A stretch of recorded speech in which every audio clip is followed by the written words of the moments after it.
Hi hello friends, ಐಶ್ವರ್ಯ Pramod Gowda YouTube ಚಾನಲ್ಗೆ ಸ್ವಾಗತ.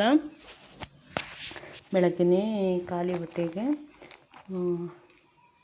ಬಿಸಿ ನೀರಿಗೆ ಲೆಮನ್ ಹಾಕೊಂಡು ಅಂತೇಳಿ ಲೆಮನ್ ಹಾಕ್ಕೊಂಡು ಅದಕ್ಕೆ ಬಿಸಿನೀರನ್ನ ಆ್ಯಡ್ ಮಾಡಿಕೊಂಡೆ. ಬಿಸಿ ಬಿಸಿ ಇತ್ತು ನೀರು.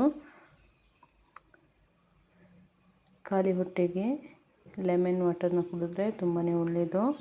ಹಾಗಾಗಿ ಲೆಮನ್ ವಾಟರ್ನ ಕುಡ್ತಿದ್ದೀನಿ. ದಿನಕ್ಕೆ ಒಂದು ಟೈಮ್, ಅದು ಸಂಜೆ ಆದರೆ ಆಯಿತು ಅಥವಾ ಬೆಳಗ್ಗೆ ಆಯಿತು.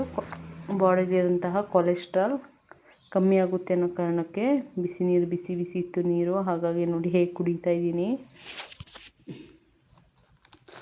ಹಾಗೆಯೇ ಮಗಳು ಸ್ವಲ್ಪ ಓದಿಸೋದಿತ್ತು ಅಂತೇಳಿ ಓದಿಸಿದೆ. ಹಾಗೆಯೇ ಸಿಯಾ ಸೀಡ್ಸ್ ಬರುತ್ತಲ್ಲ, ಎಲ್ಲರಿಗೂ ಗೊತ್ತು ಅಂತ ತಿಳ್ಕೊಳ್ತೀನಿ. ನೋಡಿ, ಸಿಯಾ ಸೀಡ್ಸ್ ಇದನ್ನು ನೀರಲ್ಲಿ ನೆನಕಿಟ್ಟೆ. ಯಾಕಂದರೆ ಸಂಜೆ ಟೈಮು ಖಾಲಿ ಹೊಟ್ಟೆಯಲ್ಲಿ ಕುಡಿಯೋಣ ಅಂತ ಹೇಳಿ, ಒಂದು 5 o'clock ಕುಡಿಯೋಣ ಅಂತ ಹೇಳಿ ನೆನಕಿಟ್ಟಿದ್ದೀನಿ. ಇದು ಚೆಂದ ನೆನಿಬೇಕು. ಅಂದರೆ ಇವಾಗ ಅರ್ಜೆಂಟಿಗೆ ಕುಡಿಯೋರಾದರೆ 2 hours ನೆನೆಸಿಡಿ, ಬಿಸಿನೀರಿಗೆ ಹಾಕಿ 2 hours ನೆನೆಸಿಡಿ. ಅವಾಗ ಬೇಕಾದ್ರೆ ಚೆಂದ ಕುಡಿಬೋದು.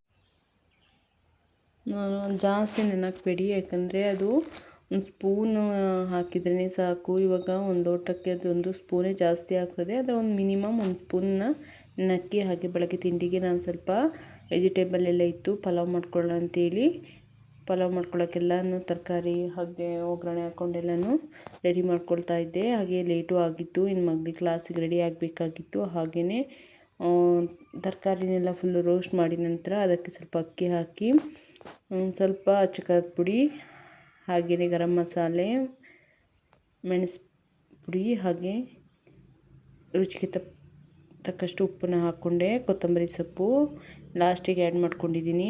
ಬಟ್ ಅರ್ಜೆಂಟಿಗೆ ಮಾಡಬೇಕಿತ್ತು, ಹಾಗಾಗಿ ಫುಲ್ ಆಗನ್ನ ತೋರಿಸಿಲ್ಲ ನಾನು ಇದರಲ್ಲಿ.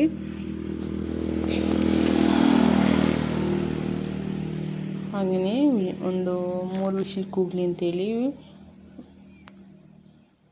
ಮುಜುಳ ಹಾಕಿದ್ದೀನಿ. ವಿಶಿಲ ನಂತರ ಪಲಾವ್ ತುಂಬ ಚೆನ್ನಾಗಿತ್ತು. ಹಾಗೆಯೇ ಮಗಳಿಗೂ ತಿಂಡಿ ಹಾಕ್ಬಿಟ್ಟು ಪಲಾವ್ ತಿನ್ನು ಅಂತೇಳಿ ಪಲಾವ್ ಕೊಟ್ಟೆ. ಹಾಗೆಯೇ ಮಗಳನ್ನ ಕ್ಲಾಸಿಗೆ ರೆಡಿ ಮಾಡಬೇಕಾಗಿತ್ತು. ಮಗಳಿಗೆ ಕ್ಲಾಸ್ ರೆಡಿ ಮಾಡಿ ನೋಡಿ ಹೀಗೆ ನಿಂತಿದ್ದಾಳೆ. ಹೋಗಿ ಗೇಟಿಂದ ಆಚೆ ನಿಂತ್ಬಿಟ್ಟಿದ್ಲು. ಅದಕ್ಕೆ ಜೋರು ಮಾಡ್ತಾಯಿದ್ದೆ. ಗಾಡಿಗಳು ತಿರ್ಗಾಡ್ತಿರ್ತವೆ, ಮಗಳು ಬಾ ಮಗಳು ಅಂತ ಹೇಳಿ. ಸದ್ದಮ್ಮ ಇಲ್ಲೇ ಇಲ್ವಾ ಛತ್ರಿ, ನಾನು ಗಾಡಿ ನೋಡ್ಕೊಂಬರ್ತೀನಿ, ಬರ್ತಾ ಇದೆಯಲ್ವ ಅಂತ. ಒಂದೊಂದು ದಿನ ಒಂದೊಂದು ಟೈಮಿಂಗ್ಸಲ್ಲಿ ಇರೋದೊಂದು 5 ನಿಮಿಷ ಡಿಫ್ರೆನ್ಸ್ ಇತ್ತು. ಒಂದೊಂದು ದಿನ ಬೇಗ ಬರ್ತಾರೆ, ಒಂದೊಂದು ದಿನ ಲೇಟಾಗಿ ಬರ್ತಾರೆ. ನನ್ನ ಮಗಳದ್ದು ಫಸ್ಟ್ ಡೇ ಯೂನಿಫಾರ್ಮ್ ಆಗಿ ಇರುತ್ತೆ, ಡ್ರೆಸ್ ಹಾಕಿರೋದು ಸ್ಕೂಲ್ಗೆ. ಇದು ಫಸ್ಟ್ ಡೇ. ಇದು ಯೂನಿಫಾರ್ಮ್ ನಿಜವಾಗ್ಲೂ ಸ್ಟಿಚಿಂಗ್ ಎಲ್ಲ ಚೆನ್ನಾಗಿ ಮಾಡಿದ್ದಾರೆ. ಕ್ಲಾತು ತುಂಬ ಚೆನ್ನಾಗಿದೆ.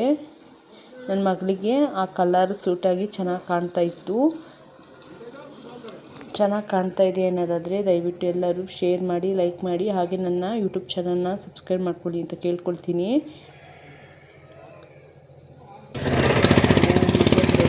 ನೋಡಿ ಅದೇ ಆಟೋದಲ್ಲಿ. ಹಾಗೆಯೇ ಮಧ್ಯಾಹ್ನ ಸ್ವಲ್ಪ ಬೆಂಡೆಕಾಯಿ ಗೊಜ್ಜು ಮಾಡ್ಕೊಳ್ಳೋಣ ಅಂತ ಹೇಳಿ ರೆಡಿ ಮಾಡ್ಕೊಳ್ತಿದ್ದೆ. ಬೆಂಡೆಕಾಯಿನ ಕ್ಲೀನಾಗಿ ತೊಳ್ಕೊಬೇಕು.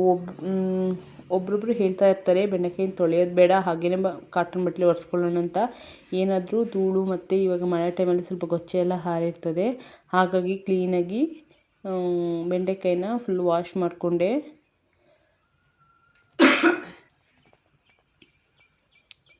ಕ್ಲೀನಾಗಿ ವಾಶ್ ಮಾಡ್ಕೊಂಡ್ಮೇಲೆ ಜಾಲ್ರಿ ಬರುತ್ತಲ್ಲ, ಅಕ್ಕಿ ಜಾಲ್ರಿ, ಅದರೊಳಗೆ ಹಾಕ್ಕೊಂಡು ಫುಲ್ ನೀರು ಇಳಿಲಿ ಅಂತೇಳಿ ಅದ್ರ ಕೆಳಗೆ ಒಂದು ತಟ್ಟೆ ಹಾಕ್ಕೊಂಡು ಕ್ಲೀನಾಗಿ ಎಲ್ಲನೂ ತೊಳ್ಕೊಂಡು ಎಲ್ಲನೂ ಅದ್ರೊಳಗೆ ಹಾಕ್ಕೊಂಡೆ. ನೋಡಿ ಬೆಂಡೆಕಾಯಿ ತುಂಬ ಎಳೆದಾಗಿದ್ದು ಚೆನ್ನಾಗಿತ್ತು. ಮತ್ತು ಬೆಂಡೆಕಾಯಿ ಬಲ್ತ್ಬಿಟ್ರೇನೋ ಕಟ್ ಮಾಡೋವಾಗಲೇ ಗೊತ್ತಾಗಿಬಿಡುತ್ತದೆ ಅದು ಬಲ್ತಿದೆಯೇ ಏನು ಅಂತ. ಚೆನ್ನಾಗಿತ್ತು ಬೆಂಡೆಕಾಯಿ. ಬಟ್ ಬೆಂಡೆಕಾಯಲ್ಲಿ ಹುಳ ಎಲ್ಲ ಇರ್ತದೆ, ನೋಡಿ ಕ್ಲೀನ್ ಮಾಡ್ಕೋಬೇಕಾಗ್ತದೆ. ಇದನ್ನು ಕ್ಲೀನಾಗಿ ಎಲ್ಲ ತೊಳೆದಿಟ್ಕೊಂಡ ನಂತರ ಕ್ಲೀನಾಗಿ ಬಟ್ಟೆಲಿ ಒರೆಸಿಟ್ಕೊಂಡಿದ್ದೆ. ಯಾಕೆಂದರೆ ಅದರಲ್ಲಿ ನೀರಿನ ಅಂಶ ಇರುತ್ತಲ್ಲ, ಹಾಗಾಗಿ ಕ್ಲೀನಾಗಿ ಒಂದು ಕಾಟನ್ ಬಟ್ಟೆ ತಗೊಂಡು ಕ್ಲೀನಾಗಿ ಒರೆಸಿಟ್ಕೊಂಡಿದ್ದೀನಿ.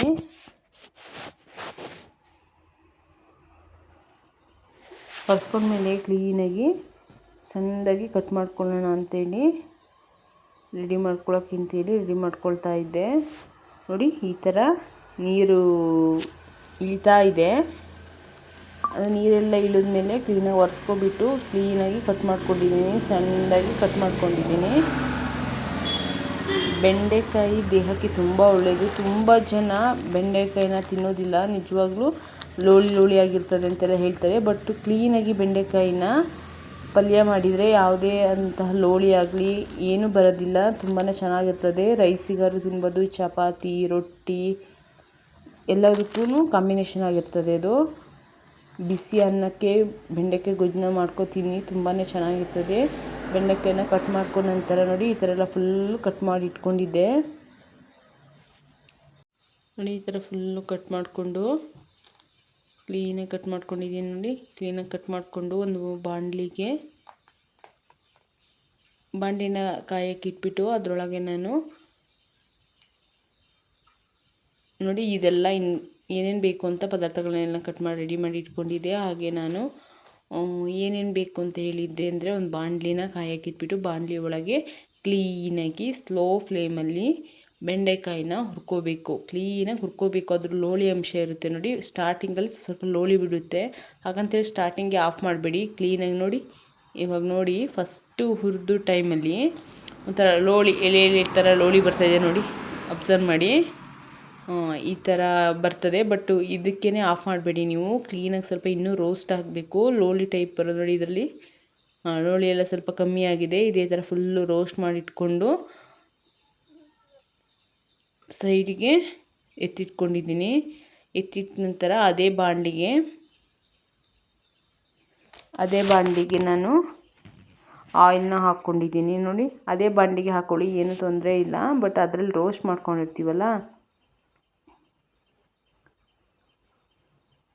ನೋಡಿ, ಅದೇ ಬಾಣಲಿ ಸ್ವಲ್ಪ ಬ್ಲ್ಯಾಕ್ ಆಗಿರುತ್ತದೆ. ಬಟ್ ಏನಾಗೋದಿಲ್ಲ. ಅದೇ ಬಾಣಲಿಗೆ ಸ್ವಲ್ಪ ಎಣ್ಣೆನ ಹಾಕ್ಕೊಂಡು ಎಣ್ಣೆ ಹಾಕ್ಕೊಳ್ಳಿ. ನಿಮಗೆ ಎಷ್ಟು ಆಯಿಲ್ ಬೇಕು, ಜಾಸ್ತಿ ತುಂಬ ಆಯಿಲ್ ಯೂಸ್ ಮಾಡೋರು ಜಾಸ್ತಿ ಆಯಿಲ್ ಹಾಕ್ಕೊಳ್ಳಿ, ಕಮ್ಮಿ ಆಯಿಲ್ ಯೂಸ್ ಮಾಡೋರು ಕಮ್ಮಿ ಹಾಕ್ಕೊಳ್ಳಿ. ಅದಕ್ಕೆ ಸ್ವಲ್ಪ ಸಾಸಿವೆ ತಕ್ಷಣ ಈರುಳ್ಳಿ, ಹಸಿಮೆಣಸು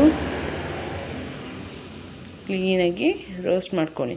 ಹಂಗಂತೇಳಿ ತುಂಬ ಏನು ಬೇಡ, ತುಂಬ ಹಸಿ ವಾಸನೆ ಹೋಗುವರಷ್ಟೇ. ನಾನು ತುಂಬ ರೋಸ್ಟ್ ಮಾಡಿಲ್ಲ, ಚೆನ್ನಾಗಿದ್ದಿಲ್ಲ. ಅದು ಪಲ್ಯ ಆಗಿದ್ರೆ ಫುಲ್ ರೋಸ್ಟ್ ಮಾಡ್ಕೊಂಡಿನಿ. ಬಟ್ ಸ್ವಲ್ಪ ಗೊಜ್ಜಾಗಿ ಮಾಡೋಣ ಅಂತ ಹೇಳ್ಕೊಂಡಿರೋದ್ರಿಂದ ತುಂಬ ಬೇಡ, ಲೈಟಾಗಿ ಕ್ಲೀನಾಗಿ ರೋಸ್ಟ್ ಮಾಡ್ಕೊಳ್ಳಿ.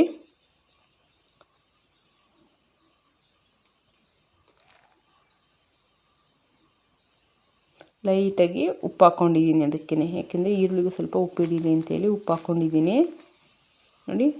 ಉಪ್ಪು ಹಾಕಿದ ತಕ್ಷಣ ಈರುಳ್ಳಿ ಒಂಥರ ಸ್ಮೂತಾಗಿರ್ತದೆ. ಬೇಕಾದ್ರೆ ಅಬ್ಸರ್ವ್ ಮಾಡಿ, ಈರುಳ್ಳಿ ಹಾಕ್ತೇ ರೋಸ್ಟ್ ಮಾಡಿ, ಈರುಳ್ಳಿಗಿಂತ ಮುಂಚೆ ರೋಸ್ಟ್ ಮಾಡಿ, ಯಾವುದಕ್ಕಂತ ಅಬ್ಸರ್ವ್ ಮಾಡ್ಕೊಳ್ಳಿ ನೀವೇ. ಹಾಗೆಯೇ ಅದಕ್ಕೆ ಸ್ವಲ್ಪ ಒಂದು 2 ಟೊಮೊಟೊ, ಯಾಕೆ ಗೊಜ್ಜಾಗಿರೋದ್ರಿಂದ 2 ಟೊಮೊಟೊ ತೊಗೊಳ್ಳೋಣ ಅಂತೇಳಿ 2 ಟೊಮೊಟೊ ತೊಗೊಂಡಿದ್ದೀನಿ.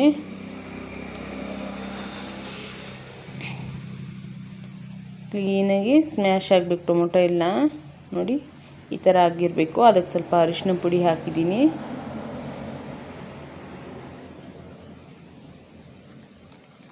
ತುಂಬ ಜನ ಅರಿಶಿನ ಪುಡಿನ ಯೂಸ್ ಮಾಡೋದಿಲ್ಲ, ಬಟ್ ಯೂಸ್ ಮಾಡಿ, ತುಂಬಾ ಒಳ್ಳೆಯದು.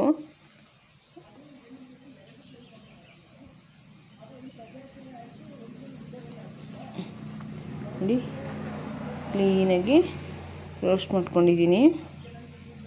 ನೆಕ್ಸ್ಟ್ ರೋಸ್ಟ್ ಮಾಡ್ತೀನಿ. ಅದು ರೋಸ್ಟ್ ಮಾಡ್ಕೊಂಡಿರೋ ಬೆಂಡೆಕಾಯಿ ಇತ್ತಲ್ಲ, ಕ್ಲೀನಾಗಿ ಹುರ್ಕೊಂಡಿದ್ರಲ್ಲ ಆ ಬೆಂಡೆಕಾಯಿ ಇತ್ತಲ್ಲ, ಆ ಬೆಂಡೆಕಾಯಿನ ಹಾಕ್ಕೊಳ್ಳಿ.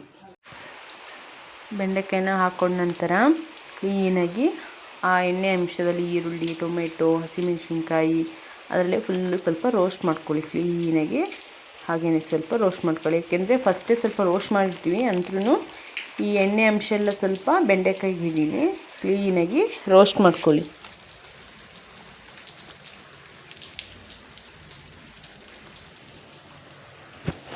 ರೋಸ್ಟ್ ಮಾಡಿದ ನಂತರ ನೋಡಿ ಕ್ಲೀನಾಗಿ ಸ್ವಲ್ಪ ಹೊತ್ತು ಮುಚ್ಚಿದ ನಂತರ ಒಂದು 5 ನಿಮಿಷ ಬಿಟ್ಟು ತೆಗೆದು ಅಚ್ಚ ಖಾರದ ಪುಡಿ,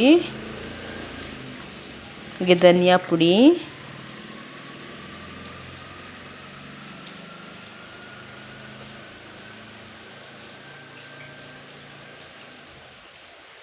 ಹಾಗೆಯೇ ಮೆಣಸಿನ ಪುಡಿ, ಕರಿಮೆಣಸು ಬರುತ್ತಲ್ಲ ಆ ಪುಡಿ,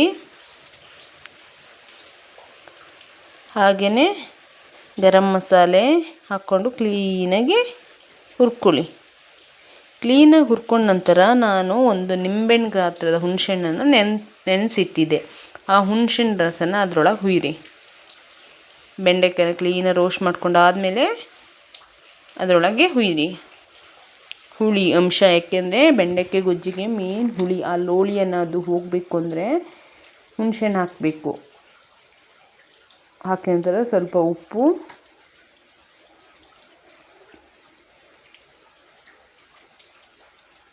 ನೋಡಿ ಹುಳಿ ಅಂಶ ಎಲ್ಲ ಸ್ವಲ್ಪ ಇಟ್ಕೊಳ್ಳಿ. ಕ್ಲೀನಾಗಿ ರೋಸ್ಟ್ ನಂತರ ಅದಕ್ಕೆ ನಿಮ್ಗೆ ಎಷ್ಟು ಬೇಕು ಗೊಜ್ಜು, ತುಂಬ ಗೊಜ್ಜಾಗಿರಬೇಕು ಗಟ್ಟಿಯಾಗಿರಬೇಕು ಅನ್ನೋದ್ರ ಮೇಲೆ ನೀರನ್ನು ಆ್ಯಡ್ ಮಾಡ್ಕೊಳ್ಳಿ. ನೋಡಿ ಆ್ಯಡ್ ಮಾಡ್ಕೊಂಡ್ರಲ್ಲ, ಹಾಗೆ ಸ್ವಲ್ಪ ಹೊತ್ತು ಮುಚ್ಚಿಡಿ. ಕ್ಲೀನಾಗಿ ಸ್ವಲ್ಪ ಹೊತ್ತು ಕುದೀಲಿ. ನೋಡಿ ಹೀಗೆ ಕುದೀತಾ ಇದೆ. ನಾನು ತುಂಬ ನೀರು ಟೈಪಲ್ಲಿ ಮಾಡಿರಲಿಲ್ಲ, ಸ್ವಲ್ಪ ಗೊಜ್ಜಾಗಿದೆ. ರೈಸಿಗೆಲ್ಲ ತಿನ್ಬೋದು, ತುಂಬಾ ಸೂಪರಾಗಿತ್ತು.